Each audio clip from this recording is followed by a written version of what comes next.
Okay. Hi ಸ್ನೇಹಿತರೆ, ನಮಸ್ತೆ. ಸ್ಪರ್ಧಾ ಕರ್ನಾಟಕ ಅಕಾಡೆಮಿ ಶಿವಮೊಗ್ಗ ಯೂಟ್ಯೂಬ್ ಚಾನಲ್ಗೆ ಆತ್ಮೀಯವಾದ ಒಂದು ಸ್ವಾಗತವನ್ನು ಕೋರುತ್ತಾ ನಿಮ್ಮೊಂದಿಗೆ ನಾನು ಗಿರೀಶ್ ಕೆವಿ ಈ ದಿನ ಇದ್ದೀನಿ.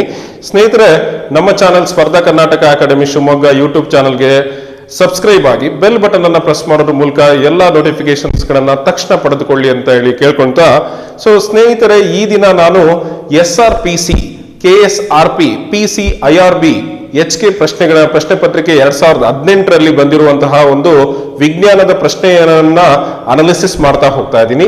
ಅದರ ಜೊತೆಯಲ್ಲಿ ಪೊಲೀಸ್ ಸಬ್ ಇನ್ಸ್ಪೆಕ್ಟರ್ ಪ್ರಶ್ನೆ ಪತ್ರಿಕೆಯ 6 ಜನವರಿಯಲ್ಲಿ ನಡೆದಿರುವಂತಹ ಪ್ರಶ್ನೆಗಳನ್ನ, ವಿಜ್ಞಾನದ 14 ಪ್ರಶ್ನೆಗಳನ್ನ ತಗೊಂಡು ಸೊ ನಿಮ್ಮೊಂದಿಗೆ ನಾನು ಇವತ್ತು ಕಂಪ್ಲೀಟ್ ಆಗಿ ಸೊ 2 ಪೇಪರ್ ನಲ್ಲಿರುವಂತಹ 14 ಸೊ ವಿಜ್ಞಾನದ ಪ್ರಶ್ನೆಗಳನ್ನ ಅನಾಲಿಸಿಸ್ ಮಾಡಬೇಕು ಅಂತೇಳಿ ನಿಮ್ಮೊಂದಿಗೆ ನಾನು ಇವತ್ತು ಬಂದಿದ್ದೀನಿ ಸ್ನೇಹಿತರೆ. ಹಾಗಾದ್ರೆ ತಡ ಯಾಕೆ, ತಕ್ಷಣ ನಾವು ಪ್ರಶ್ನೆ ಪತ್ರಿಕೆಯನ್ನು ಬಿಡಿಸ್ತಾ ಹೋಗೋಣ. ಸೊ ಮೊದಲನೇ ಪ್ರಶ್ನೆ ಹೀಗಿದೆ: MRI ಇದರ ವಿಸ್ತೃತ ರೂಪವೇನು ಅಂತೇಳಿ ಇದೆ. ಅದೇ ಇಂಗ್ಲಿಷ್ ಅಲ್ಲಿ MRI ಸ್ಟ್ಯಾಂಡ್ಸ್ ಫಾರ್ ಅಂತ ಹೇಳಿ ಇದೆ. ಸೊ ಇದಕ್ಕೆ ಆಪ್ಷನ್ಸ್ ಗಳನ್ನ ನೋಡಿದ್ರೆ metered resonance imaging, magnetic resonance imaging, magnetic reaction imaging, metered reaction imaging ಅಂತೇಳಿ 4 ಉತ್ತರಗಳನ್ನ ಇಲ್ಲಿ ಕೊಟ್ಟಿದ್ದಾರೆ. MRI ಅಂದ್ರೆ ಏನು ಅಂತೇಳಿ ತಿಳ್ಕೊಂತಾ ಹೋಗೋಣ. ಇಲ್ಲಿ MRI ಅಂದ್ರೆ ಮ್ಯಾಗ್ನೆಟಿಕ್ ರೆಸೊನೆನ್ಸ್ ಇಮೇಜಿಂಗ್ ಅಂತೇಳಿ ಕರಿತಾ ಹೋಗ್ತೀವಿ ಸ್ನೇಹಿತರೆ. ಈ ಮ್ಯಾಗ್ನೆಟಿಕ್ ರೆಸೊನೆನ್ಸ್ ಇಮೇಜಿಂಗ್ ಬಗ್ಗೆ ಸೊ ನಿಮಗೆ ತುಂಬಾ ಚೆನ್ನಾಗಿ ಅರ್ಥ ಆಗ್ಬೇಕು ಅಂತೇಳಿ ಕೆಲವೊಂದು ಇಮೇಜಸ್ ಅನ್ನ ನಾನು ಬಳಸ್ತಾ ಇದ್ದೀನಿ. ಸೊ ನಿಮ್ಗೆಲ್ಲ ಗೊತ್ತಿರಬಹುದು, ಡೇ ಟು ಡೇ ಲೈಫ್ ಅಲ್ಲಿ ನಾವು MRI ಸ್ಕ್ಯಾನಿಂಗ್ ಮಾಡ್ತೀವಿ ಅಂತೇಳಿ ಒಬ್ಬ ಪೇಷಂಟ್ ಅನ್ನ MRI ಸ್ಕ್ಯಾನಿಂಗ್ ಕರ್ಕೊಂಡು ಹೋದಾಗ ಇಲ್ಲಿ MRI ಯಾವ ರೀತಿ ಡಿವೈಸ್ ಇರುತ್ತೆ ಅನ್ನೋದನ್ನ ನೀವು ಗಮನಿಸ್ತಾ ಹೋಗ್ಬೋದು. ಮತ್ತೆ CT ಸ್ಕ್ಯಾನಿಂಗ್ ಅನ್ನು ಕೂಡ ನಾವು ಡೇ ಟು ಡೇ ಲೈಫ್ ಅಲ್ಲಿ ಮಾಡಿಸ್ತಾ ಇರ್ತೀವಿ.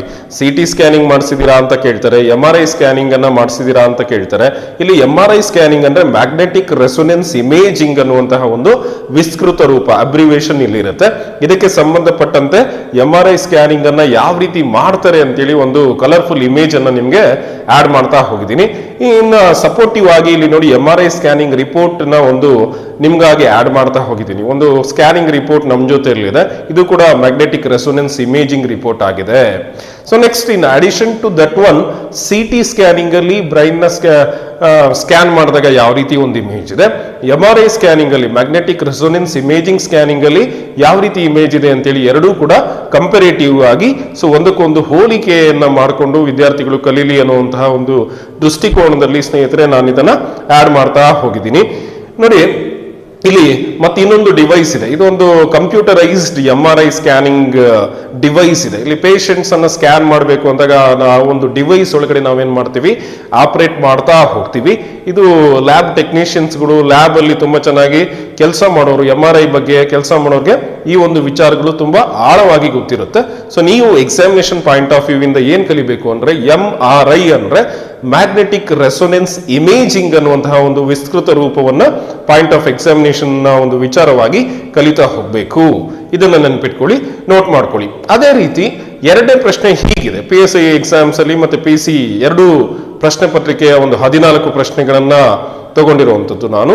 ಎರಡನೇ ಪ್ರಶ್ನೆ, ಕ್ಷಯ ರೋಗಕ್ಕೆ ಕಾರಣವಾಗುವಂತಹ ಒಂದು ಕಾರಣವಾಗುವುದು ಯಾವುದು ಅಂತಿದೆ. ಸೊ ಇಲ್ಲಿ the causative agent of tuberculosis, ಕ್ಷಯ ರೋಗಕ್ಕೆ ಕಾರಣವಾಗಿರೋದು ಯಾವುದು ಅಥವಾ ಟ್ಯೂಬರ್ಕ್ಯುಲೋಸಿಸ್ ಯಾವುದರಿಂದ ಒಂದು ಬರುತ್ತೆ ಅನ್ನುವಂತಹ ಒಂದು ಪ್ರಶ್ನೆ ಎಕ್ಸಾಮ್ ಅಲ್ಲಿ ಕೇಳಿದ್ದಾರೆ. ಇದಕ್ಕೆ ಸಂಬಂಧಪಟ್ಟಂತೆ ಮಲ್ಟಿಪಲ್ ಆನ್ಸರ್ಸ್ ಹೀಗಿದೆ. ಮೈಕ್ರೋ ಬ್ಯಾಕ್ಟೀರಿಯಂ ಅಂತೇಳಿ ಮೊದಲನೇ ಉತ್ತರ ಇದೆ. ಅದೇ ರೀತಿ ಆಸ್ಪರ್ಜಿಲ್ಲಸ್ ಅಂತೇಳಿ ಎರಡನೇ ಉತ್ತರ ಇದೆ. ರಾಬ್ಡೋ ವೈರಸ್ ಅಂತ ಇದೆ. So HIV human immune virus ಅಂತ ಹೇಳಿ ಇದೆ. ಸ್ನೇಹಿತರೆ, ಇಲ್ಲಿ ನಿಮಗೆ ತುಂಬಾ ಸಿಂಪಲ್ ಆಗಿ ಗೊತ್ತಾಗುತ್ತೆ.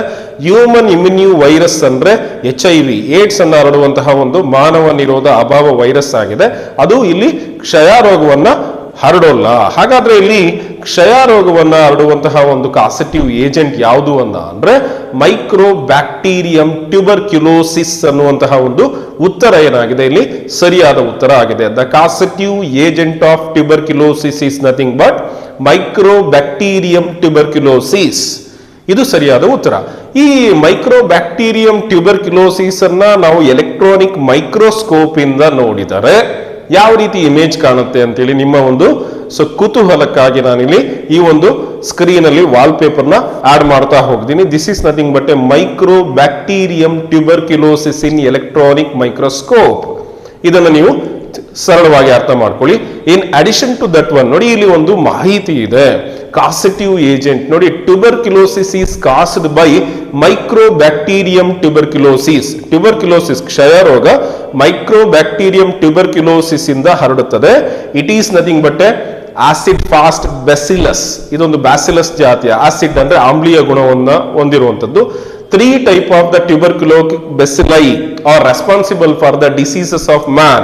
ಒಬ್ಬ ಮನುಷ್ಯನಿಗೆ ಡಿಸೀಸ್ ಅನ್ನು ಸ್ಪ್ರೆಡ್ ಮಾಡೋಕೆ 3 ರೀತಿಯ ಟ್ಯೂಬರ್ಕ್ಯುಲೋಸಿಸ್ ವೈರಸ್ಗಳು ಕಾರಣ ಆಗಿದೆ. ಒಂದು ದೀಸ್ ಇನ್ಕ್ಲೂಡ್, ಇವುಗಳು ಯಾವುದನ್ನ ಇನ್ಕ್ಲೂಡ್ ಆಗಿದೆ ಅಂದ್ರೆ human type. So human type ಒಂದಿದೆ, ಸೊ ಬೊವೈನ್ ಟೈಪ್ ಅಂತಿದೆ, ಎ ಟಿಪಿಕಲ್ ಟೈಪ್ ಅಥವಾ ಅನಾನಿಮಸ್, ಸೊ ಅನಾನಿಮಸ್ ಟೈಪ್ ಅಥವಾ ಮೈಕ್ರೋಬ್ಯಾಕ್ಟೀರಿಯಂ ಟ್ಯೂಬರ್ಕ್ಯುಲೋಸಿಸ್ ಅನ್ನುವಂತಹ ಒಂದು ಜಾತಿ ಇದು. ಅದಕ್ಕೆ ಸಂಬಂಧಪಟ್ಟಂತೆ ಸೊ ನಿಮಗೊಂದು ಕಂಪ್ಲೀಟ್ ಇನ್ಫಾರ್ಮೇಶನ್ಸ್ ನಮ್ಮ ಜೊತೆ ಇದೆ ಈ ಪ್ರಶ್ನೆ ಪತ್ರಿಕೆಗೆ. ಸೊ ಈ ಪ್ರಶ್ನೆಗೆ ಸರಿಯಾದ ಒಂದು ಉತ್ತರದ ಜೊತೆಯಲ್ಲಿ ಮಾಹಿತಿಯನ್ನು ಕೂಡ ನಿಮಗೆ ಕೊಡ್ತಾ ಹೋಗಿದ್ದೀವಿ, ನೋಟ್ ಮಾಡ್ತಾ ಹೋಗಿ. In addition to that one, so ನೋಡಿ ಎಲೆಕ್ಟ್ರಾನಿಕ್ ಮೈಕ್ರೋಸ್ಕೋಪ್ ಅಲ್ಲಿ ಮೈಕ್ರೋಬ್ಯಾಕ್ಟೀರಿಯಂ ಟ್ಯೂಬರ್ಕ್ಯುಲೋಸಿಸ್ ಅನ್ನ ಝೂಮ್ ಮಾಡಿದಾಗ ಯಾವ ರೀತಿ ಇಮೇಜ್ ಕಾಣುತ್ತೆ, ಕಲರ್ಫುಲ್ ಆಗಿ ಕಾಣುವಂತಹ ಒಂದು ಟ್ಯೂಬರ್ಕ್ಯುಲೋಸಿಸ್ಗಳು.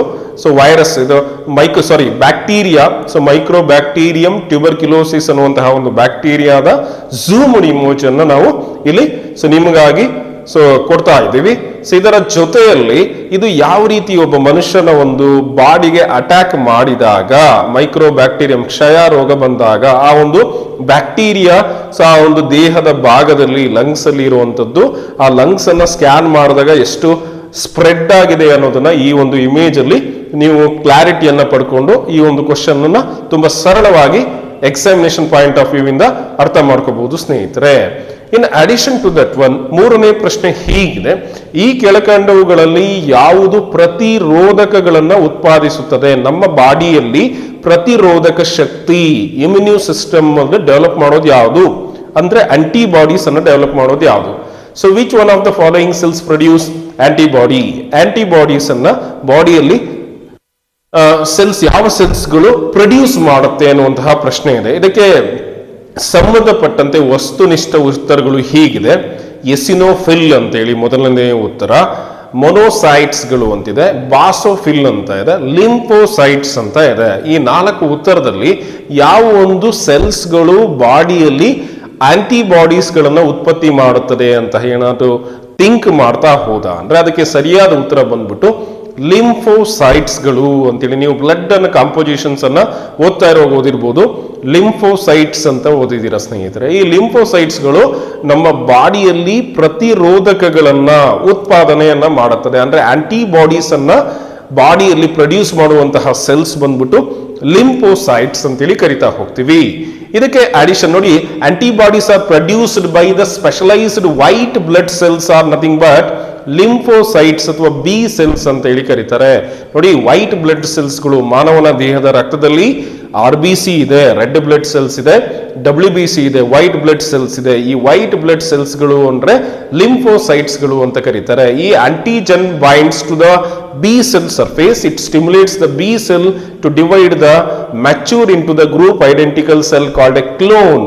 ಇದೇನ್ ಮಾಡುತ್ತೆ ಅಂದ್ರೆ ಗ್ರೂಪ್ ಮೆಚ್ಯೂರ್ಡ್ ಸೆಲ್ಸ್ ಗಳನ್ನ ಐಡೆಂಟಿಕಲ್ ಸೆಲ್ಸ್ ಗಳಾಗಿ ಕ್ಲೋನ್ ಗಳನ್ನಾಗಿ ಬದಲಾವಣೆ ಮಾಡುವಂತದ್ದು ಬಂದ್ಬಿಟ್ಟು ಲಿಂಫೋಸೈಟ್ಸ್ ಅಥವಾ ಬಿ ಸೆಲ್ಸ್ ಗಳು ಅಂತೇಳಿ ಕರಿತಾ ಹೋಗ್ತೀವಿ.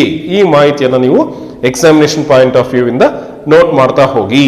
ಇನ್ ಅಡಿಷನ್ ಟು ದಟ್ ಒನ್ ನೋಡಿ, ಹೆಲ್ತ್ ಮ್ಯಾಟರ್ಸ್ ಬಗ್ಗೆ ಬಂದ್ರೆ ವಾಟ್ ಆರ್ ಲಿಂಫೋಸೈಟ್ಸ್ ಅಂತೇಳಿ ಕರಿತೀವಿ. ಈ ಒಂದು ಚಿತ್ರದಲ್ಲಿ ನಿಮಗೆ lymphocytes present approximately 20 to 40% of the white blood cells. ಬಿಳಿ ರಕ್ತ ಕಣದಲ್ಲಿ 20ರಿಂದ 40% ಲಿಂಫೋಸೈಟ್ಸ್ಗಳು ಇರುತ್ತದೆ ಅನ್ನುವಂಥ ಮಾಹಿತಿ ನಿಮ್ ಜೊತೆ ಶೇರ್ ಮಾಡ್ತಾ ಇದೀವಿ. ಇದನ್ನು ಗಮನಿಸಿದ್ರೆ ನಿಮಗೆ ತುಂಬಾ ಸುಲಭವಾಗಿ ಕ್ಲಾರಿಟಿಯನ್ನ ಕೊಡ್ತಾ ಹೋಗ್ಬಹುದು. In addition to that one ನೋಡಿ, ಒಂದು ಲಿಂಫೋಸೈಟ್ಸ್ ಅನ್ನ ಸೊ ಇನ್ನೂ ಗ್ರ್ಯಾಂಡ್ ಆಗಿರುವಂತಹ ಒಂದು ಎಲೆಕ್ಟ್ರಾನಿಕ್ ಮೈಕ್ರೋಸ್ಕೋಪ್ ಇಂದ ತುಂಬಾ ಝೂಮ್ ಅಲ್ಲಿ ನೋಡ್ದ ಅಂದ್ರೆ ಎಷ್ಟು ಕಲರ್ಫುಲ್ ಆಗಿ ಕಾಣುತ್ತೆ ಅನ್ನುವಂತಹ ಒಂದು ಕುತೂಹಲ ನಮ್ಮಲ್ಲಿ ಇರುತ್ತೆ. ಆ ಕುತೂಹಲಕ್ಕಾಗಿ ನಾನು ಏನ್ ಮಾಡಿದ್ದೀನಿ, ಈ ಲಿಂಫೋಸೈಟ್ಸ್ ನ HD ಇಮೇಜ್ ಅನ್ನ ನಿಮ್ಗಾಗಿ ತಂದಿದ್ದೀನಿ. ಇದನ್ನು ಕೂಡ ನೀವು ತುಂಬಾ ಸುಲಭವಾಗಿ ಅರ್ಥ ಮಾಡ್ಕೊಳ್ಳಿ ಅನ್ನುವಂತಹ ಒಂದು ದೃಷ್ಟಿಕೋನದಲ್ಲಿ ಇದನ್ನ ಆಡ್ ಮಾಡ್ತಾ ಹೋಗಿದ್ದೀನಿ. ಇದರ ಜೊತೆಯಲ್ಲಿ ಟೈಪ್ಸ್ ಆಫ್ ಲಿಂಫೋಸೈಟ್ಸ್ ಇದೆ. ಈ ಟೈಪ್ಸ್ ಆಫ್ ಲಿಂಫೋಸೈಟ್ಸ್ ಅಲ್ಲಿ T ಲಿಂಫೋಸೈಟ್ಸ್ ಅಂತ ಇದೆ, ಬಿ ಲಿಂಫೋಸೈಟ್ಸ್ ಅಂತಿದೆ, NK ಲಿಂಫೋಸೈಟ್ಸ್ ಅಂತ ಇದೆ. ನೋಡಿ ಇಲ್ಲಿ 3 ಲಿಂಫೋಸೈಟ್ಸ್ ಗಳ ವಿಧಗಳು. ಟಿ ಲಿಂಫೋಸೈಟ್ಸ್ ಈ ರೀತಿ ಇದೆ ಬ್ಲೂ ಕಲರ್ ಅಲ್ಲಿ. ಸೊ ಬಿ ಲಿಂಫೋಸೈಟ್ಸ್ ಗಳು ಇನ್ನೊಂದು ಸ್ವಲ್ಪ ಪರ್ಪಲ್ ರೆಡಿಶ್ ಮಿಕ್ಸ್ ಕಲರ್ ಅಲ್ಲಿ ಇದೆ. ಮತ್ತೆ NK ಲಿಂಫೋಸೈಟ್ಸ್ ಅನ್ನುವಂಥದ್ದು ಒಂದು light green colour, parrot green colour ಅಲ್ಲಿ ಮಿಕ್ಸ್ ಆಗಿದೆ. ಅವುಗಳ ಒಂದು ಕೆಪಾಸಿಟಿ ಮತ್ತೆ ಫಂಕ್ಷನ್ಸ್ ಅನ್ನ ಇಲ್ಲಿ ಆಡ್ ಮಾಡ್ತಾ ಹೋಗಿದ್ದೀವಿ. ಇನ್ನು ಹೆಚ್ಚಿನ ವಿಜ್ಞಾನದ ಕುತೂಹಲ ಇರುವಂತಹ ಸ್ನೇಹಿತರು ಇದನ್ನ ಬಳಸ್ಕೋಬಹುದು. ISKS ಅಲ್ಲೂ ಕೂಡ ಇದರ ಒಂದು ಪಾತ್ರವನ್ನು ತಿಳ್ಕೊಂತ ಹೋಗಬಹುದು ಸ್ನೇಹಿತರೆ. In addition to that one, B lymphocytes ಅನ್ನೋ ಝೂಮ್ಡ್ ಇಮೇಜ್ ನಮ್ಮ ಜೊತೆಯಲ್ಲಿ ಇದೆ. ಎಕ್ಸ್ ಲಿಂಫೋಸೈಟ್ಸ್ ಗಳು ಇದೆ, ಟಿ ಲಿಂಫೋಸೈಟ್ಸ್ ಗಳು ಕೂಡ ನಮ್ಮಲ್ಲಿ. ಸೊ 3 ಒಂದು ಇಮೇಜ್ ಅನ್ನ, ಎಲೆಕ್ಟ್ರಾನಿಕ್ ಮೈಕ್ರೋಸ್ಕೋಪ್ ಇಮೇಜ್ ಅನ್ನ ನಾನಿಲ್ಲಿ ತುಂಬಾ ವಿಶೇಷವಾಗಿ ಇಲ್ಲಿ ಆಡ್ ಮಾಡ್ತಾ ಹೋಗಿದ್ದೀನಿ ಸ್ನೇಹಿತರೆ. ಅದರ ಜೊತೆಯಲ್ಲಿ 4ನೇ ಪ್ರಶ್ನೆ ಇದೆ, ಒಂದು ಆಮ್ಲೀಯ ದ್ರಾವಣದ pH ಮೌಲ್ಯ, pH value of A acidic solution. ನಿಮ್ಗೆಲ್ಲ ಗೊತ್ತಿದೆ, ಲೆಸ್ ದೆನ್ 7 ಇದೆಯಾ, ಗ್ರೇಟರ್ ದೆನ್ 7 ಇದೆಯಾ, 7 ಇದೆಯಾ, 0 ಇದೆಯಾ ಅಂತೇಳಿ ಕರೀತಾರೆ. ನೋಡಿ ನೀವೆಲ್ಲ pH ಅಂತ ಓದಿದ್ವಿ ನಾವು. pH ಅಂದ್ರೆ negative log base 10 of H+ ion concentration ಅಂತೇಳಿ ಕರಿತೀವಿ. ಈ pH ಸ್ಕೇಲ್ ಅನ್ನ ಸಾರೆನ್ಸನ್ ಅನ್ನುವಂತಹ ಒಬ್ಬ ವಿಜ್ಞಾನಿ pH ಸ್ಕೇಲ್ ಅನ್ನ ಕಂಡುಹಿಡಿತಾ ಹೋದ್ರು. ಈ pH ಆಮ್ಲ ಅಂತ ಅಂದ್ರೆ 7ಕ್ಕಿಂತ 7ಗಿಂತ ಏನಾಗಿರುತ್ತೆ, ಕಡಿಮೆ ಇರುತ್ತೆ. pH 7 ಇದ್ದ ಅಂದ್ರೆ ಅದನ್ನ ನಾವು ನ್ಯೂಟ್ರಲ್ ಸೊಲ್ಯೂಷನ್, ನೀರು ನ್ಯೂಟ್ರಲ್ ಅಂತ ಕರಿತೀವಿ. 7ಗಿಂತ ಕಡಿಮೆ ಆಗ್ತಾ ಹೋದ ಅಂದ್ರೆ ಸ್ನೇಹಿತರೆ ಅಸಿಡಿಕ್ ಕಂಟೆಂಟ್ ಜಾಸ್ತಿ ಆಗುತ್ತೆ. 7ಗಿಂತ ಜಾಸ್ತಿ ಆಗ್ತಾ ಹೋದ ಅಂದ್ರೆ ಬೇಸಿಕ್ ಕಂಟೆಂಟ್ ಅಂದ್ರೆ, ಸೊ ಆಮ್ಲದ ಗುಣ ಬರಬೇಕು ಅಂದ್ರೆ pH ನ ಮೌಲ್ಯ 7ಕ್ಕಿಂತ ಕಡಿಮೆ ಇರಬೇಕು. pH ನ ಮೌಲ್ಯ 7ಕ್ಕಿಂತ ಜಾಸ್ತಿ ಇದ್ದ ಅಂದ್ರೆ ಅದು ಪ್ರತ್ಯಾಮ್ಲದ ಗುಣವನ್ನ ಹೊಂದ್ತಾ ಹೋಗುತ್ತೆ, ಅಂದ್ರೆ ಬೇಸ್ನ ಗುಣವನ್ನ ಹೊಂದುತ್ತೆ. ಇಲ್ಲಿ ಲೆಸ್ ದೆನ್ 7 ಅನ್ನುವಂತಹ ಒಂದು ಉತ್ತರ pH of an acidic solution ಅಂದ್ರೆ ಲೆಸ್ ದೆನ್ 7 ಅಂತೇಳಿ ಕರಿತೀವಿ. ಇಲ್ಲಿ ನಿಮಗಾಗಿ pH ಸ್ಕೇಲ್ ಅನ್ನೇ ಕೊಟ್ಟಿದ್ದೀನಿ. ಈ pH ಸ್ಕೇಲ್ ನೋಡಿ, ಆ ಒಂದು pH is measure nothing but how acidic ಅಥವಾ ಹೌ ಬೇಸಿಕ್ ಸೊಲ್ಯೂಷನ್ ಈಸ್ ಅಂತೇಳಿ ಮೆಷರ್ ಮಾಡುತ್ತೆ. pH ಸ್ಕೇಲು 0 ಇಂದ 14 ತನಕ ರೇಂಜ್ ಆಗಿರುತ್ತೆ. ಈ ಅಸಿಡಿಕ್ ಸೊಲ್ಯೂಷನ್ ವ್ಯಾಲ್ಯೂ ಬಿಲೋ 7, 7ಕ್ಕಿಂತ ಕಡಿಮೆ ಇರುತ್ತದೆ. ಬೇಸಿಕ್ ಸೊಲ್ಯೂಷನ್ ವ್ಯಾಲ್ಯೂ 7ಕ್ಕಿಂತ ಜಾಸ್ತಿ ಇರುತ್ತೆ. ನ್ಯೂಟ್ರಲ್ ವೆರಿ ಅಸಿಡಿಕ್ ಅಂದ್ರೆ 0 ಇರುತ್ತೆ. A solution with pH 7 is neutral. 7 ಇತ್ತು ನ್ಯೂಟ್ರಲ್. ನಾವು ಕುಡಿಯುವಂತ ನೀರು 7 pH ಇರುತ್ತೆ, ನ್ಯೂಟ್ರಲ್. ಅದೇ ಕುಡಿಯುವಂತ ನೀರು ಅದು ನಮಗೆ ತುಂಬಾ ಆಮ್ಲೀಯ ಗುಣವನ್ನು ಹೊಂದಿದೆ ಅಂದ್ರೆ pH 7ಗಿಂತ ಕಡಿಮೆ ಆಗಿದೆ. 7ಗಿಂತ ಜಾಸ್ತಿ ಇದ್ದ ಅಂದ್ರೆ ಪ್ರತ್ಯಾಮ್ಲದ ಗುಣ, ಬೇಸ್ ಗುಣವನ್ನು ಹೊಂದಿರುತ್ತೆ ಅಂತೇಳಿ ತಿಳ್ಕೊಂತಾ ಹೋಗ್ಬೇಕು. Pure water has A pH 7 ಅಂತ ಇದೆ. Basic solution has A pH values above 7 ಅಂತೇಳಿ ಕರಿತಾ ಹೋಗ್ತೀವಿ. ತುಂಬಾ ಸರಳವಾಗಿ ಇದನ್ನ ಪಾಯಿಂಟ್ ಅನ್ನ ಬರ್ಕೊಂತಾ ಹೋಗ್ತಾ ನೀವೇನ್ ಮಾಡ್ಬೋದು, ಇಲ್ಲಿ ಈ ವಿಚಾರವನ್ನ ಅನಲೈಸ್ ಮಾಡಬಹುದು. ಫೈನ್.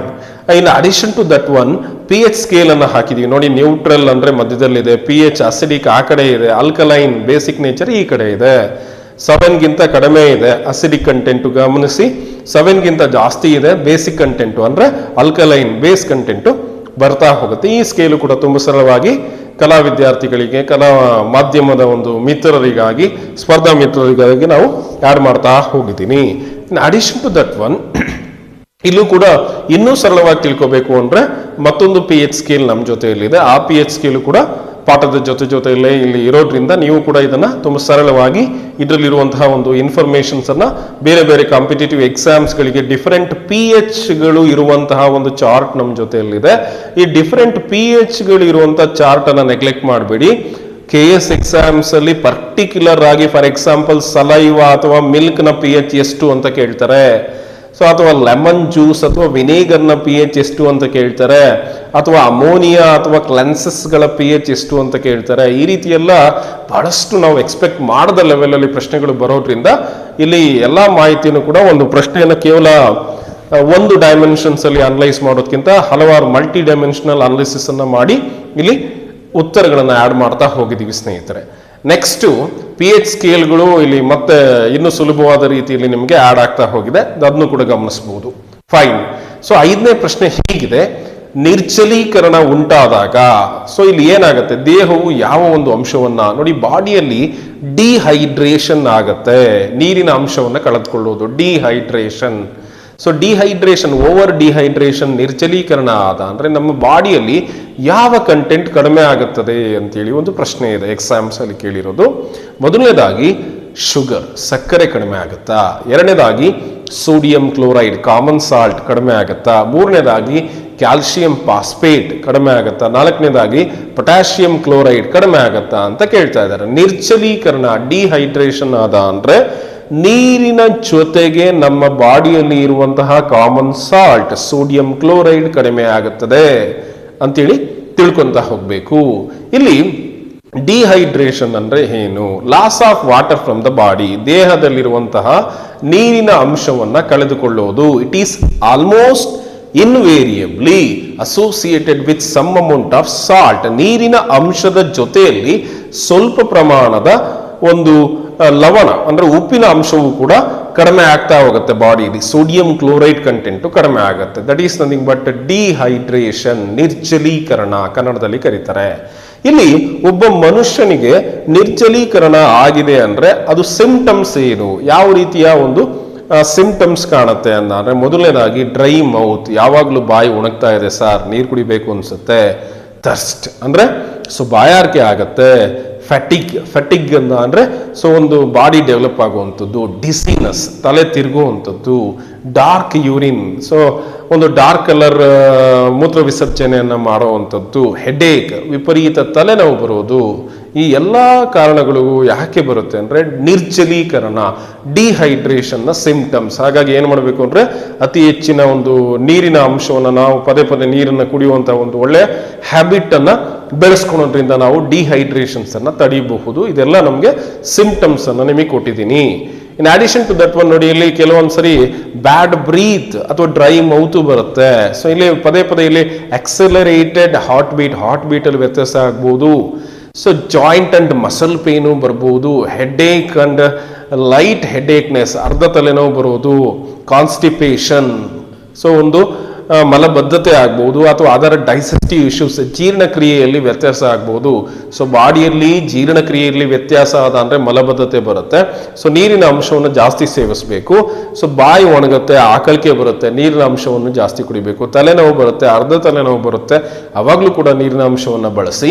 ಎಕ್ಸಿಲರೇಟೆಡ್ ಹಾರ್ಟ್ ಬೀಟ್ ಅಲ್ಲಿ ವ್ಯತ್ಯಾಸ ಆಗ್ತಾ ಇದೆ, ಜಾಯಿಂಟ್ ಪೇನ್ಗಳು ಬರ್ತಾ ಇದೆ, ಮಸಲ್ ಪೇನ್ಗಳು ಬರ್ತಾ ಇದೆ, ಅಥವಾ ಸೊ ಫಟಿಗ್ ಫೀಲ್ ಆಗ್ತಾ ಇದೆ ಅಂದಾಗ್ಲೂ ಕೂಡ ನಾವೇನ್ ಮಾಡ್ಬೇಕಾಗತ್ತೆ, ಡಿಹೈಡ್ರೇಷನ್ ನ ಒಂದು ಲಕ್ಷಣ ಆಗಿರೋದ್ರಿಂದ ಹೆಚ್ಚಿನ ನೀರನ್ನ ಬಳಸಬೇಕು ಅಂತೇಳಿ ಒಂದು ಅಟ್ರಾಕ್ಟಿವ್ ವಾಲ್ ಪೇಪರ್ ನಮಗೆ ಸಜೆಷನ್ಸ್ ಅನ್ನ ಕೊಡ್ತಾ ಇದೆ. ಇದನ್ನೆಲ್ಲ ಫಾಲೋ ಮಾಡಿ ಡಿಹೈಡ್ರೇಷನ್ಸ್ ಅನ್ನ ತಡೆಗಟ್ಟಬಹುದು.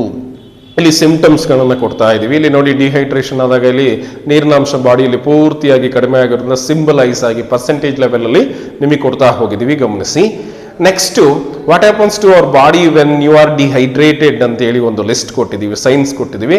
So what happens to your body when you are dehydrated ಅನ್ನೋದೇ ಎರಡು ಮಾಹಿತಿ ಇಲ್ಲಿ. ಸೊ ಒಂದೇ ಮಾಹಿತಿ, 9 ಸೈನ್ಸ್ ಅಂದ್ರೆ ಲಕ್ಷಣಗಳು, science of the dehydration. So ಒಂದು ನಿರ್ಜಲೀಕರಣದ 9 ಲಕ್ಷಣಗಳನ್ನ ಕೊಟ್ಟಿದ್ದೀವಿ. ನೀವೇನ್ ಮಾಡಿ, ಸೊ ಒಂದು ನೋಟ್ಬುಕ್ ಅನ್ನ ಇಟ್ಕೊಂಡು ಸೊ ವಿಡಿಯೋ ಜೊತೆಯಲ್ಲಿ ಪಾಯಿಂಟ್ ಔಟ್ ಮಾಡಿದ್ರೆ ತುಂಬಾ ಚೆನ್ನಾಗಿ ಅರ್ಥ ಆಗುತ್ತೆ ಅಂತೇಳಿ ನನ್ನ ಅನಿಸಿಕೆ. ಫೈನ್. 6ನೇ ಪ್ರಶ್ನೆ ಹೀಗಿದೆ, ಕಾಫಿ ಮತ್ತು ಟೀ ಪಾನೀಯದಲ್ಲಿರುವಂತಹ ಮುಖ್ಯ ಪ್ರಚೋದಕ ಯಾವುದು? ನಾವು ಡೇ ಟು ಡೇ ಲೈಫಲ್ಲಿ ಮಾರ್ನಿಂಗ್ ಕಾಫಿ ತಗೊಳ್ತೀವಿ, ಟೀ ಕುಡಿತೀವಿ. ಕೆಲವರು ಕಂಟಿನ್ಯೂಸ್ ಆಗಿ ಓದುವ ಸಮಯದಲ್ಲಿ ನಿದ್ದೆ ಬರಬಾರ್ದು ಅಂತ ಟೀಯನ್ನು ಸೇವಿಸ್ತಾರೆ. ಇನ್ನು ಕೆಲವರು ಟೀನ ಸೇವಿಸ್ತಾನೆ ಇರ್ತಾರೆ, ಯಾಕೆಂದ್ರೆ ಆಕ್ಟಿವ್ನೆಸ್ ಬರಲಿ ಅಂತೇಳಿ. ಇಲ್ಲಿ main active constituent of the tea and coffee. ಹಾಗಾದ್ರೆ ನಮಗೆ ಈ ಪ್ರಚೋದನೆ ಕೊಡುವಂತಹ ಒಂದು ಕಾಫಿ ಅಥವಾ ಟೀಯನ್ನು ಜಾಸ್ತಿ ಕುಡಿತಾ ಇದೀವಿ ಅಂದ್ರೆ ಏನು ಪ್ರಚೋದನೆ ಕೊಡುತ್ತೆ ನಮಗೆ, ಅದರಿಂದ ಏನು ಒಂದು ಖುಷಿ ಆಗತ್ತೆ, ಅದರಲ್ಲಿ ಇರುವಂತಹ ಒಂದು ಮುಖ್ಯವಾದ ಪ್ರಚೋದಕ ಯಾವುದು, ಒಂದು ಕನ್ಸ್ಟಿಟ್ಯೂಯೆಂಟ್ ಯಾವುದು ಅಂತೇಳಿ ಕಂಪೇರ್ ಮಾಡ್ತಾ ಹೋದ ಅಂದ್ರೆ ಇಲ್ಲಿ ವಸ್ತುನಿಷ್ಠ ಉತ್ತರಗಳು ಹೀಗಿದೆ. ನಿಕೋಟಿನ್ ಅಂತಿದೆ. ನಿಕೋಟಿನ್ ಅಂದ್ರೆ ತಂಬಾಕು, ಅದು ಕಾಫಿಯಲ್ಲಿ ಬರೋಕೆ ಸಾಧ್ಯ ಇಲ್ಲ, ಸಿಗರೇಟ್ ಅಲ್ಲಿ ಇರುತ್ತೆ ಅಂತೇಳಿ ಒಂದು ಕಾಮನ್ ಸೆನ್ಸ್ ಜಡ್ಜ್ ಆಗುತ್ತೆ.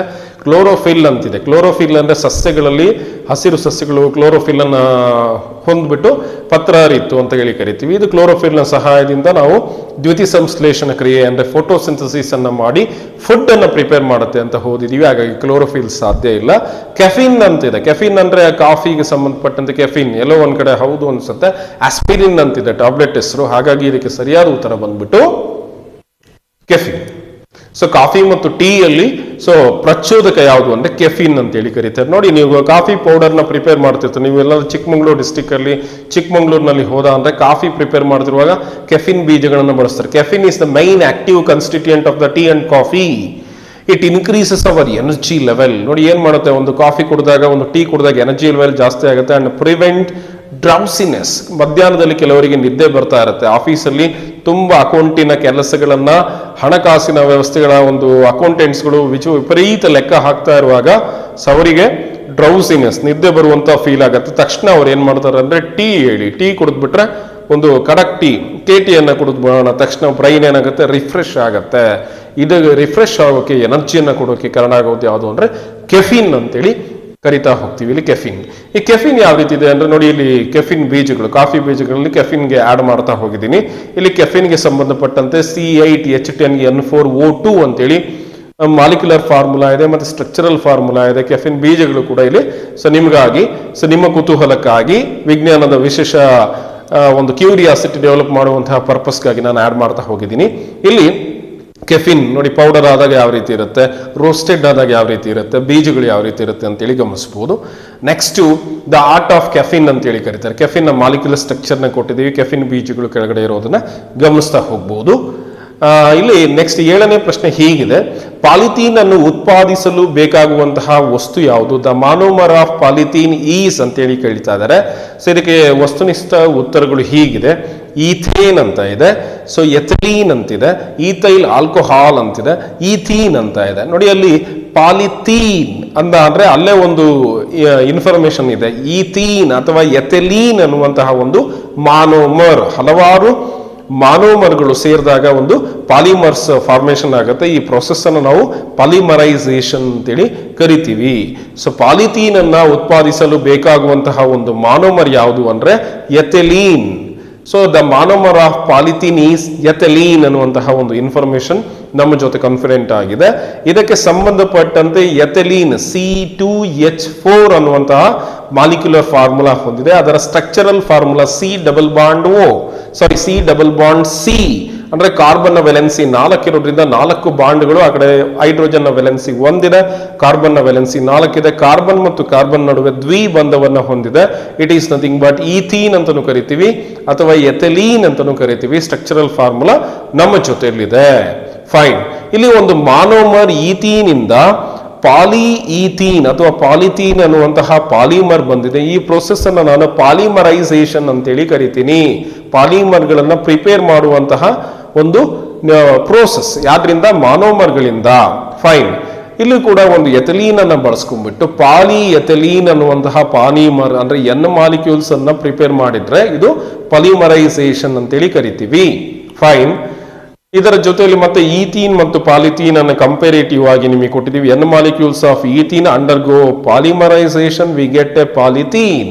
The process is nothing but A polymerisation ಅಂತೇಳಿ ಕರೀತಾರೆ. ಪಾಲಿಮರೀಕರಣ ಅಂತೇಳಿ ಕನ್ನಡದಲ್ಲಿ ಹೇಳ್ತಾ ಹೋಗ್ತೀವಿ. Fine.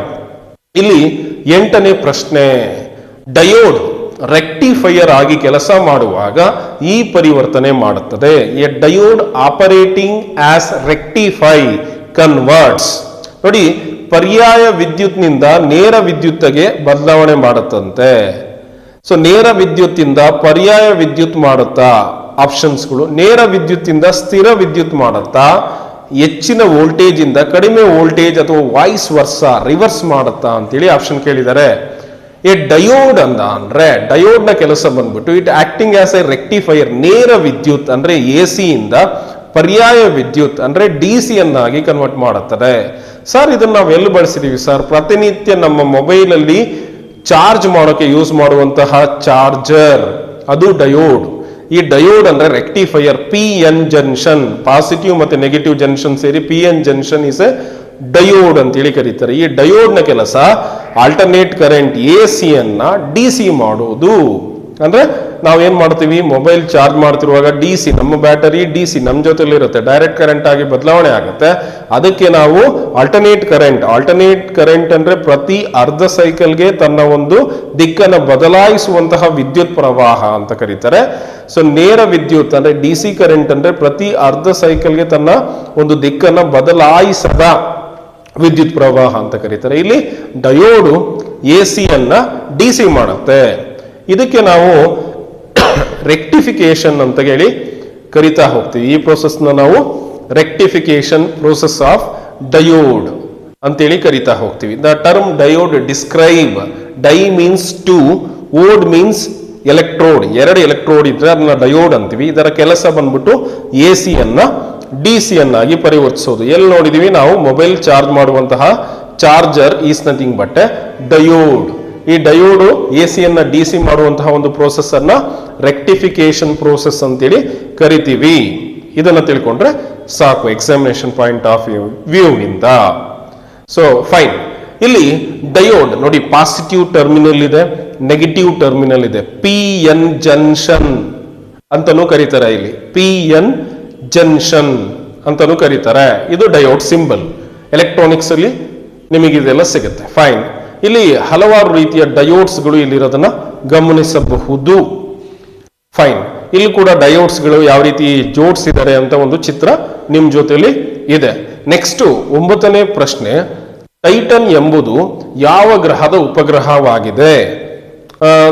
Tighten is a satellite of which planet? ಯಾವ ಪ್ಲಾನೆಟ್ ನ ಸ್ಯಾಟಲೈಟ್ ಬಂದ್ಬಿಟ್ಟು ಟೈಟನ್? ಒಂದು ಮರ್ಕ್ಯುರಿ ಬುಧ ಗ್ರಹನ, ಎರಡನೇದು ಜುಪಿಟರ್ ಗುರುಗ್ರಹನ, ಮೂರನೇದು ಶುಕ್ರ ವೀನಸ್ ಅಥವಾ ಸೆಟ್ರನ್ ಶನಿನ? Titan is a satellite of Saturn. ಶನಿ ಗ್ರಹದ ಉಪಗ್ರಹ ಬಂದ್ಬಿಟ್ಟು ಟೈಟನ್ ಅಂತೇಳಿ ಕರೀತಾರೆ. ಓಕೆ. ಈ Titan largest moon of the Saturn. ನೋಡಿ, ಶನಿ ಗ್ರಹದ ಅತಿ ದೊಡ್ಡ ಉಪಗ್ರಹವಾಗಿದೆ satellite. The second largest natural satellite in the solar system ಅಲ್ಲಿ ಸೆಕೆಂಡ್ ಲಾರ್ಜೆಸ್ಟ್ ನ್ಯಾಚುರಲ್ ಸ್ಯಾಟಲೈಟ್ ಅಂತೇಳಿ ಕರೀತಾರೆ. So like ours moon, so ಭೂಮಿಗಿರುವಂತಹ ಒಂದು ನೈಸರ್ಗಿಕ ಉಪಗ್ರಹ ಚಂದ್ರನ ರೀತಿ ಶನಿ ಗ್ರಹಕ್ಕೆ ಇರುವಂತಹ ಒಂದು ಸ್ಯಾಟಲೈಟ್ ಬಂದ್ಬಿಟ್ಟು ಟೈಟನ್ ಅಂತೇಳಿ ಕರೀತಾರೆ. ಸೊ ನೋಡಿ, ದ ಜೈಂಟ್ ಪ್ಲಾನೆಟ್ ಅಂದ್ರೆ ದೈತ್ಯಾಕಾರದ ಒಂದು planets, its rotational period is identical to its orbital period. Rotational period orbital period ಒಂದೇ ಆಗಿದೆ ಅಂತೆ. Titan is tidally locked. ಇದೇನಾಗಿದೆ? ಲಾಕ್ ಆಗಿದೆ ಅಂತ ಒಂದು ಮಾಹಿತಿ ನಿಮ್ ಜೊತೆ ಶೇರ್ ಮಾಡ್ಕೊಂತಾ ಇದ್ದೀನಿ. ಫೈನ್. ಇಲ್ಲಿ ಗಮನಿಸಿ, ಟೈಟನ್ ಶನಿ ಗ್ರಹದ ಉಪಗ್ರಹ ಟೈಟನ್ ಒಂದು ಸುಂದರವಾದ ವಾಲ್ ಪೇಪರ್ ನಮ್ಮ ಜೊತೆಯಲ್ಲಿ ಇದೆ. ಫೈನ್. ಅದರ ಜೊತೆಯಲ್ಲಿ ಟೈಟನ್ ನ ಬೇರೆ ಬೇರೆ ಮುಖಗಳನ್ನ ನಾವಿಲ್ಲಿ ದರ್ಶಿಸಬಹುದು. ಬೇರೆ ಬೇರೆ ಆಂಗಲ್ ಅಲ್ಲಿ ಟೈಟನ್ ಫೋಟೋನ ತೆಗೆದಾಗ ಟಿಲ್ಟ್ ಆದಾಗ ಯಾವ ರೀತಿ ಕಾಣುತ್ತೆ ಅನ್ನುವಂತಹ ಒಂದು ಕುತೂಹಲ ನಮ್ಗಿರೋದ್ರಿಂದ ಆಡ್ ಮಾಡಿದೀವಿ. Next ಸೆಟ್ರನ್ satellite. ನೋಡಿ, ಇಲ್ಲಿ ಶನಿ ಗ್ರಹದ ಉಪಗ್ರಹಗಳನ್ನ ಒಂದ್ ಕಡೆ ಪಟ್ಟಿ ಮಾಡ್ತಾ ಹೋಗಿದೀವಿ.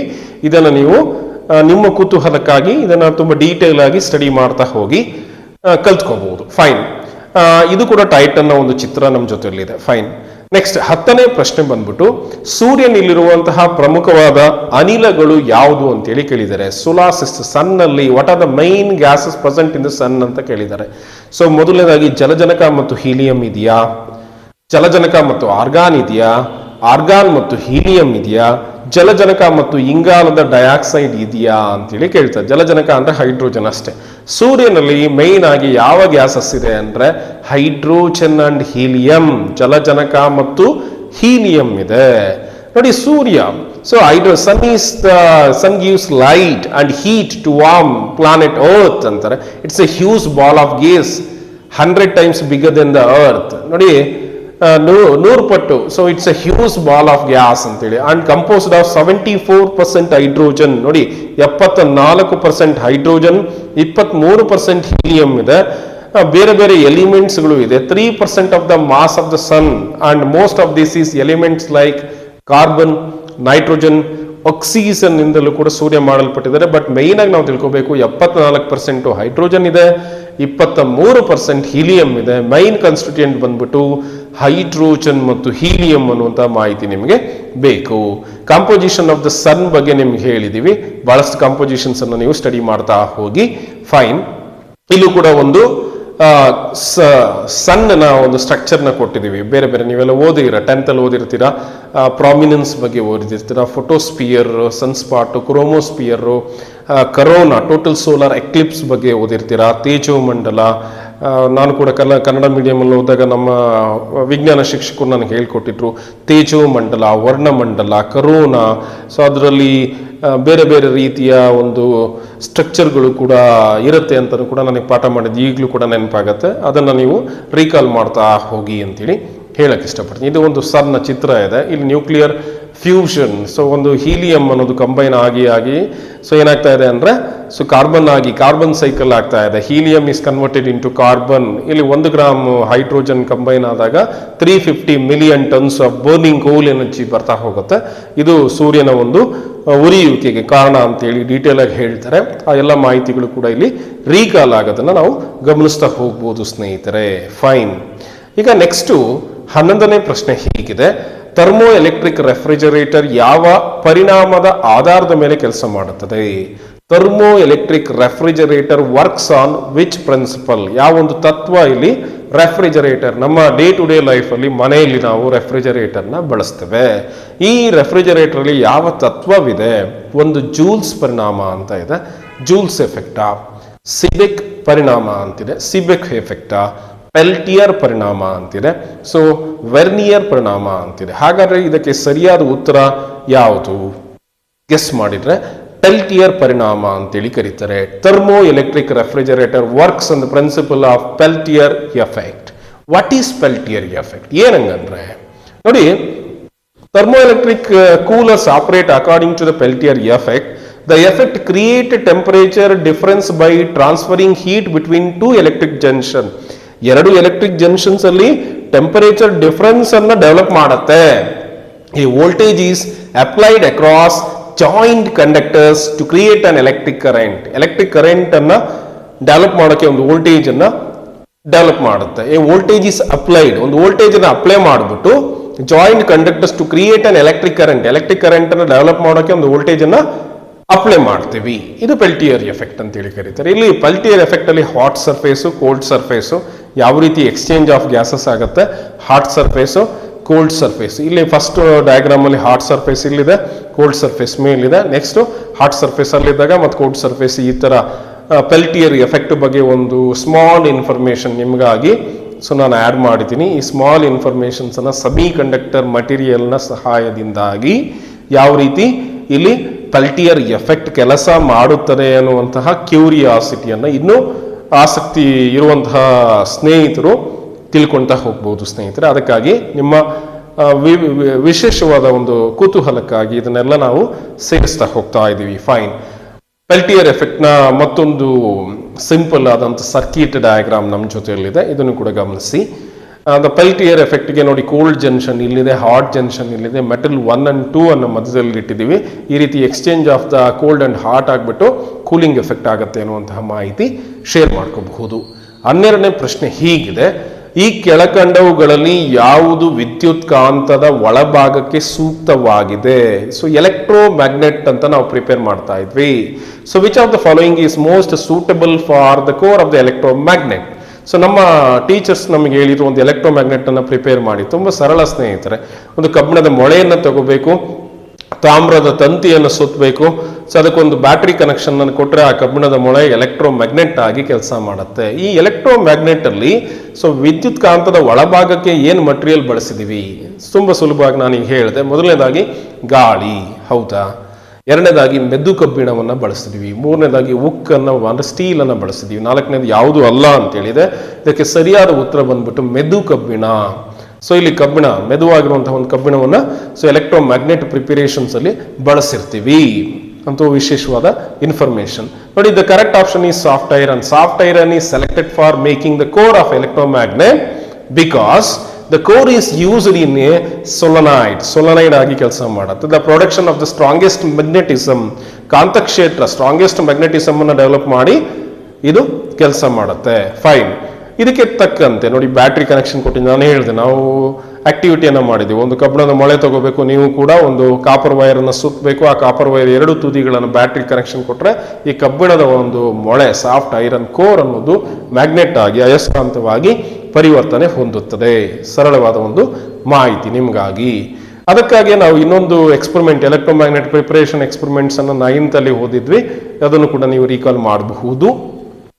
ಬೇಸಿಕ್ ಎಲೆಕ್ಟ್ರೋಮ್ಯಾಗ್ನೆಟ್ ಅನ್ನು ಕೂಡ ನಾವಿಲ್ಲಿ ಚಿತ್ರವನ್ನ ಸೊಲನೈಡ್ ಅಂತ ಹೇಳಿ ಕರೀತಾರೆ, ಅದನ್ನು ನೋಡಬಹುದು. 13ನೇ ಪ್ರಶ್ನೆ ಹೀಗಿದೆ, ಮೆಗ್ನೀಷಿಯಂ ಮತ್ತು ಕ್ಯಾಲ್ಸಿಯಂ ಎರಡನ್ನೂ ಹೊಂದಿರುವುದು ಯಾವುದು? ಸೊ ಮೆಗ್ನೀಷಿಯಂ ಮತ್ತು ಕ್ಯಾಲ್ಸಿಯಂ ಎರಡನ್ನೂ ಯಾವುದು ಹೊಂದಿದೆ? The mineral containing both magnesium and calcium. ಯಾವೊಂದು ಮಿನರಲ್ಲು ಮೆಗ್ನೀಷಿಯಂ ಮತ್ತು ಕ್ಯಾಲ್ಸಿಯಂ ಎರಡನ್ನೂ ಹೊಂದಿದೆ? ಒಂದು ಮೆಗ್ನಸೈಟ, ಕ್ಯಾಲ್ಸೈಟ, ಕಾರ್ನಲೈಟ್ಸ್, ಡೊಲಮೈಟ್ ಅಂತಿದೆ. The mineral containing both magnesium and calcium is dolomite. So ಯಾವುದಿಲ್ಲಿ ಸರಿಯಾದ ಉತ್ತರ ಬಂದ್ಬಿಟ್ಟು ಡೋಲಮೈಟ್. ಸೊ ಡೊಲಮೈಟ್ ಅಂದ್ರೆ which contains both calcium and magnesium is more effective in acid soils because magnesium is brought into solution by the acid soil ಅಂತೇಳಿ ಕರೀತಾರೆ ಡೊಲಮೈಟ್. ಇಲ್ಲಿ ಡೊಲಮೈಟ್ ಬಗ್ಗೆ ಸ್ವಲ್ಪ ವಿಶೇಷವಾದ CaMgCO3 ಟ್ವೈಸ್ ಅನ್ನುವಂತಹ ಮಾಲಿಕ್ಯುಲರ್ ಫಾರ್ಮುಲಾ ಡೋಲಮೈಟ್ ಹೊಂದಿದೆ. Dolomite rock type is nothing but Dolo stone ಅನ್ನುವಂತಹ ಒಂದು ರಾಕ್ ನ ಜೊತೆಯಲ್ಲಿ ಸಿಗುತ್ತೆ ಅಂತೇಳಿ ಮಾಹಿತಿ ಇದೆ. ಇನ್ನು ಸ್ವಲ್ಪ ವಿಶೇಷ ಮಾಹಿತಿನೂ ಕೂಡ ನಿಮಗೆ, ಇನ್ನು ಇದೊಂದು sedimentary carbonate rock composed of the mineral dolomite. Sedimentary rock, ಅಗ್ನಿಶಿಲೆ ಅಂತ ಕರಿಬಹುದು. ಸೆಡಿಮೆಂಟರಿ ರಾಕ್ಗೆ ಒಂದು ಉದಾಹರಣೆ ಆಗಿದೆ ಡೊಲಮೈಟ್ ಅಂತೇಳಿ ಕರಿತಾ ಹೋಗ್ತಾರೆ, ಅದನ್ನು ಗಮನಿಸಿ. ಓಕೆ, ಇಲ್ಲಿ ನಿಮ್ಗಾಗಿ ಡೊಲಮೈಟ್ ಯಾವ ರೀತಿ ಸಿಗುತ್ತೆ ಅನ್ನೋದನ್ನ ನಾವಿಲ್ಲಿ ಡೊಲೋಸ್ಟೋನ್ ಚಿತ್ರವನ್ನು ನಾನಿಲ್ಲಿ ಕೊಟ್ಟಿದ್ದೀನಿ, ಗಮನಿಸಿ ತಿಳ್ಕೋಬಹುದು. ಇದು ಕೂಡ ಬೇರೆ ಬೇರೆ ರೀತಿಯ ಡೊಲಮೈಟ್ ಕಂಪೋಸಿಷನ್ಸ್ ಅರ್ತ್ ಕ್ರಸ್ಟ್ ಅಲ್ಲಿ ಸಿಕ್ಕಿದಾಗ ಸಿಗುವಂಥದ್ದನ್ನು ಗಮನಿಸಬಹುದು. ಸೊ ಡೊಲಮೈಟ್ ನ ನೋಡಿ ಇಲ್ಲಿ ಗಮನಿಸಿ, ಕ್ಯಾಲ್ಸಿಯಂ ಮೆಗ್ನೀಷಿಯಂ ಎರಡೂ ಕೂಡ ಒಟ್ಟಿಗೆ ಇರೋದ್ರಿಂದ ಈ ಬಣ್ಣಕ್ಕೆ ಬಂದಿದೆ. ಕೊನೆಯ ಪ್ರಶ್ನೆ 14ನೇ ಪ್ರಶ್ನೆಗೆ ಬಂದಿದ್ದೀನಿ. HCl ನೊಂದಿಗೆ ವರ್ತಿಸಿದಾಗ ಜಲಜನಕವನ್ನು ಬಿಡುಗಡೆ ಮಾಡದ ಲೋಹ ಯಾವುದು? The metal does not give hydrogen on the treatment of dilute HCl. ಯಾವೊಂದು ಮೆಟಲ್ ಲೋಹ ಹೈಡ್ರೋಜನ್ ನೊಂದಿಗೆ ವರ್ತಿಸಿದಾಗ ಡೈಲ್ಯೂಟ್ ಹೈಡ್ರೋಕ್ಲೋರಿಕ್ ಆಮ್ಲದೊಡನೆ ವರ್ತಿಸಿದಾಗ ಹೈಡ್ರೋಜನ್ ಗ್ಯಾಸ್ ಅನ್ನ ಬಿಡುಗಡೆ ಮಾಡುವುದಿಲ್ಲ ಅಂತೇಳಿ ಕೇಳಿದ್ದಾರೆ. ಸತು, ಕಬ್ಬಿಣ, ಸೊ ಸಿಲ್ವರ್, ಬೆಳ್ಳಿ, ಕ್ಯಾಲ್ಸಿಯಂ ಅಂತ ಕೇಳಿದ್ದಾರೆ. ಸತು ಅಂದ್ರೆ ಟಿನ್ ಅಂದ್ರೆ ಸತ್ತು, ಫೈನ್. ಕಬ್ಬಿಣ ಅಂದ್ರೆ ಐರನ್, ಬೆಳ್ಳಿ ಅಂದ್ರೆ Ag, silver, calcium Ca. Okay, HCl ನೊಂದಿಗೆ ವರ್ತಿಸಿದಾಗ ಜಲಜನಕವನ್ನು ಬಿಡುಗಡೆ ಮಾಡದ ಲೋಹ ಬಂದ್ಬಿಟ್ಟು ಬೆಳ್ಳಿ. Silver does not produce hydrogen gas when reacted with HCl. ಯಾಕೆ? ಸೊ ನೋಡಿ, ಸಿಲ್ವರ್ ಹೈಡ್ರೋಜನ್ ಗ್ಯಾಸ್ ಅನ್ನ ಲಿಬರೇಟ್ ಮಾಡೋದಿಲ್ಲ. ಯಾಕೆ ಅಂದ್ರೆ silver does not react with HCl ನೊಂದಿಗೆ ಸಿಲ್ವರ್ ರಿಯಾಕ್ಟ್ ಆಗಲ್ಲ. ನಾವಿಲ್ಲಿ ಸಿಲ್ವರ್ನ ಯಾಕೆ ಅದನ್ನೇ ನೋಬೆಲ್ ಮೆಟಲ್ ಆಗಿ ನಾವು ಆಭರಣಗಳ ತಯಾರಿಕೆಯಲ್ಲಿ ಯಾಕೆ ಬಳಸ್ತಾ ಇದೀವಿ ಅಂದ್ರೆ ಬೇಗ ರಿಯಾಕ್ಟಿವಿಟಿ ಕಡಿಮೆ, ಇದೊಂದು noble metal. So silver cannot displace hydrogen from HCl. Silver is below the hydrogen in the reactivity series. Reactivity series ಅಲ್ಲಿ ಹೈಡ್ರೋಜನ್ ಇಂದ ಕೆಳಭಾಗದಲ್ಲಿದೆ and it cannot displace hydrogen. ನೋಡಿ, ಹೈಡ್ರೋಜನ್ಗಿಂತ ಕಡಿಮೆ ಇದ್ದಾಗ, ಕೆಳಭಾಗದಲ್ಲಿದ್ದಾಗ ಹೈಡ್ರೋಜನ್ ಅನ್ನ ಡಿಸ್ಪ್ಲೇಸ್ ಮಾಡೋಕೆ ಸಾಧ್ಯ ಇಲ್ಲ. ರಿಯಾಕ್ಟಿವಿಟಿ ಸೀರೀಸ್ ಅಲ್ಲಿ ಸಿಲ್ವರ್ ಏನಾದ್ರೂ ಮೇಲೆ ಇದ್ರೆ ಹೈಡ್ರೋಜನ್ ಅನ್ನ ಡಿಸ್ಪ್ಲೇಸ್ ಮಾಡ್ತಾ ಇತ್ತು. ಅದನ್ನು ನಾವು ತಿಳ್ಕೊಂತ ಹೋಗ್ಬೇಕು. ಇಲ್ಲಿ ಸಿಲ್ವರ್ ಯಾವ ರೀತಿ ಇದೆ ಅಂತ ನಿಮ್ಗೆಲ್ಲ ಗೊತ್ತಿರೋದ್ರಿಂದ ಸಿಲ್ವರ್ನ ಮತ್ತೆ ಆ್ಯಡ್ ಮಾಡ್ತಾ ಹೋಗಿದ್ದೀವಿ. ಸಿಲ್ವರ್ ಇಲ್ಲೂ ಕೂಡ ಸಿಲ್ವರ್ನ ಒಂದು ಬಿಸ್ಕೆಟ್ಸ್ಗಳು ನಮ್ಮ ಜೊತೆಯಲ್ಲಿದೆ. ಫೈನ್, ಸಿಲ್ವರ್, ಪ್ಯೂರ್ ಸಿಲ್ವರ್ ಗಮನಿಸ್ತಾ ಹೋಗ್ಬೋದು. ಸೊ ಈಗ ನೋಡಿ, ಕಾಂಪಿಟೇಟಿವ್ ಎಕ್ಸಾಮ್ನ ಪರ್ಪಸ್ಗಾಗಿ ಸ್ಪರ್ಧಾ ಕರ್ನಾಟಕ ಅಕಾಡೆಮಿ ಯೂಟ್ಯೂಬ್ ಚಾನಲ್ನಿಂದ ನಾವು PSI ಮತ್ತು PC ಎಕ್ಸಾಮ್ಸಲ್ಲಿ ಜಾನ್ವರಿಯಲ್ಲಿ ನಡೆದಿರುವಂಥ ಎಕ್ಸಾಮ್ಸು ಮತ್ತು 2018ನಲ್ಲಿ ನಡೆದಿರುವಂಥ ಎಲ್ಲ ಎಕ್ಸಾಮ್ಸ್ನ ಪ್ರಶ್ನೆಗಳನ್ನು ವಿಶೇಷವಾದ ಒಂದು ಕುತೂಹಲವನ್ನು ಮೂಡಿಸ್ಬಿಟ್ಟು ವಿಜ್ಞಾನದ ತರಗತಿಗಳನ್ನು ಆ್ಯಡ್ ಮಾಡ್ತಾ ಹೋಗ್ತಾ ಇದ್ದೀವಿ. ಅದರ ಜೊತೆ ಸ್ಪರ್ಧಾ ಕರ್ನಾಟಕ ಆ್ಯಪ್ ಕೂಡ ಬಂದಿದೆ. ಈ ಎಲ್ಲ ಸ್ಪರ್ಧಾತ್ಮಕ ಪರೀಕ್ಷೆಗಳ ಒಂದು ಮಾಹಿತಿಯನ್ನು ನಮ್ಮ ಸಂಸ್ಥೆಯಿಂದ ಕೊಟ್ಟಿರುವಂಥ ಇನ್ಫಾರ್ಮೇಷನ್ಸ್ ಅನ್ನು ನೀವು ಕೂಡ ಶೇರ್ ಮಾಡಿ, ಸೊ ಇನ್ಸ್ಪೈರ್ ಆಗಿಬಿಟ್ಟು ಬಳಸ್ಕೊಳ್ಳಿ ಅಂತ ಕೇಳ್ಕೊಳ್ತಾ ಎಲ್ಲರಿಗೂ ಒಳ್ಳೇದಾಗಲಿ ಅಂತ ಶುಭ ಕೋರ್ತಾ, ಸೊ ನಮ್ಮ ಚಾನಲ್ಗೆ ಸಬ್ಸ್ಕ್ರೈಬ್ ಆಗಿ, ಸೊ ಮತ್ತು ಬೆಲ್ ಬಟನನ್ನು ಪ್ರೆಸ್ ಮಾಡೋದ್ರ ಮೂಲಕ ಎಲ್ಲ ನೋಟಿಫಿಕೇಶನ್ಗಳನ್ನು ಪಡ್ಕೊಳ್ಳಿ ಅಂತೇಳಿ ಕೇಳ್ಕೊತಾ ಇದ್ದೀನಿ. ಎಲ್ಲರಿಗೂ ಕೂಡ ಧನ್ಯವಾದಗಳು.